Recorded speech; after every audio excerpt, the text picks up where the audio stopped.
Tak čaute karavanisti.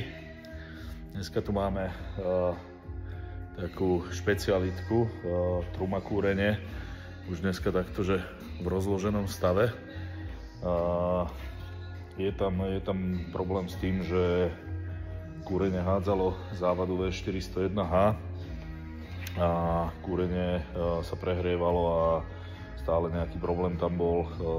Bublalo to v ňom, škvrčala tam voda jak v rýchlovarnej kanvici. O tejto závade sa vo všeobecnosti nevie až tak veľa a tým pádom je to taká závada, ktorá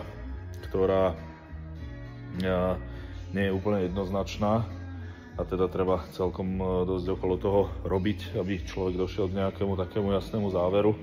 A tu sme tiež urobili tak, že celkom dosť toho.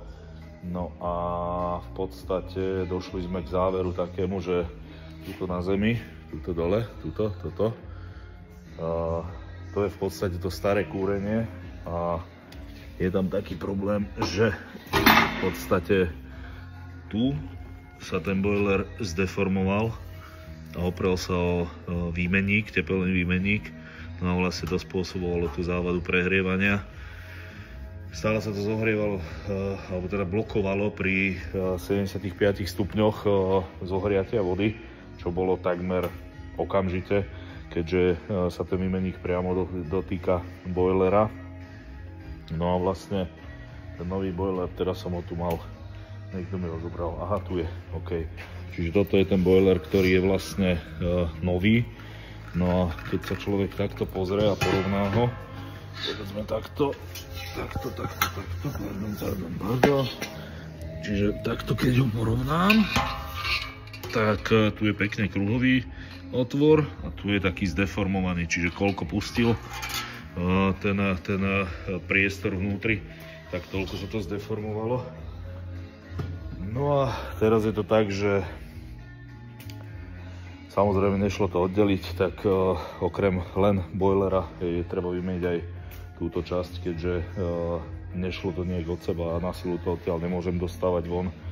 Tak žiaľ, v tomto prípade ešte aj Ečkové kúrenie, čiže aj so špirálami, tak to vyšlo na celkom dosť veľa peňazí, ale bohužiaľ je to kúrenie, je to bezpečnosť a tak ďalej a tak ďalej. No a keď to tak zhrniem, tak to v podstate spôsobil len jednoduchý jeden potentovaný ventil, ktorý je vlastne na privzdušnenie systému a ten privzdušňovací ventil bol zalepený a vlastne sa nedokonale odzdušnil, alebo teda odvodnil boiler. Samozrejme zákazník o tom nemohol vedieť, lebo však ventil otvorený je, niečo z toho vytekalo, ale nevyteklo všetko. No a tým pádom vlastne zostala tá voda vnútri a ten boiler sa teda rozpínal všetkými smermi. No a teda vznikla táto závada. Takže treba z času na čas a teda hlavne treba skontrolovať občas ten frost control, že či naozaj funguje správne, lebo ak nefunguje správne, tak tam môžu naskakať takéto škody a je to také, že celkom mrzuté.